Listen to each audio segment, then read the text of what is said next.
Hi friends. ఈరోజు మనం భవిష్యత్తులో చాలామంది పెట్టుబడులు పెట్టుకుందాం అనుకుంటాం, ఇన్వెస్ట్మెంట్ చేసుకుందాము అనుకుంటారు. చాలామంది అవేర్నెస్ లేకుండా పెట్టుబడి పెడదామా వద్దా అని చెప్పి విరమించుకుంటూ ఉంటారు. పెట్టుబడి ఏ విధంగా పెట్టుకోవాలి, దాన్ని నష్టం నుంచి ఎలా నివారించుకోవాలనే కొన్ని టిప్స్ని అనేది నేను ఇప్పుడు ఈ వీడియో ద్వారా మీకు తెలియజేస్తున్నాను. పెట్టుబడి సూచనలు. చాలామంది భవిష్యత్తు దృష్టిలో ఉంచుకొని మదుపు చేయాలనుకుంటారు. పెట్టుబడి ఎంపికలో తప్పు చేయకుండా ఉండేలా తెలుసుకోవడం మంచి పద్ధతులు.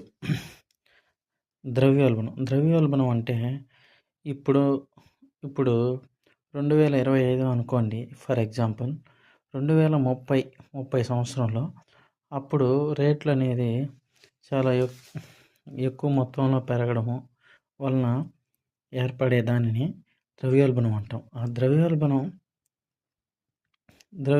వలన మన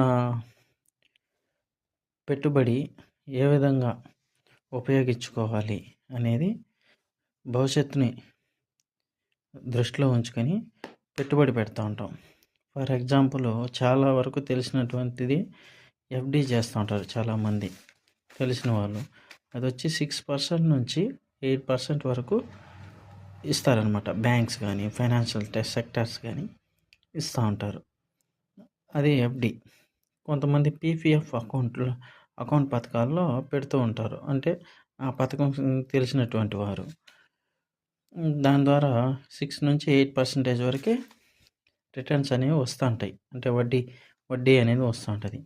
ఇంకా మెచ్యూర్డ్గా ఉన్నటువంటి పర్సన్స్ చాలామంది ఉంటారు. వాళ్ళు ఏం చేస్తుంటారు, మ్యూచువల్ ఫండ్స్లో ఇన్వెస్ట్మెంట్ చేస్తారు. వీళ్ళు పెట్టేది ఇదే. ఇప్పుడు ఫర్ ఎగ్జాంపుల్ 1 ల్యాక్ పెట్టాలనుకుంటున్నారు ఒక 5 years. వీళ్ళు ఎఫ్డీలో ఫిక్స్ చేస్తారు. వీళ్ళు అదే 1 ల్యాక్ని ఇన్వెస్ట్మెంట్ చేస్తూ ఉంటారు.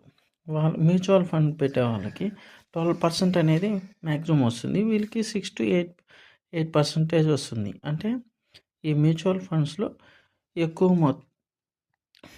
ఎక్కువ మొత్తంలో రిటర్న్స్ అనేది వస్తూ ఉంటుంది. దీని ద్వారా కూడా మనము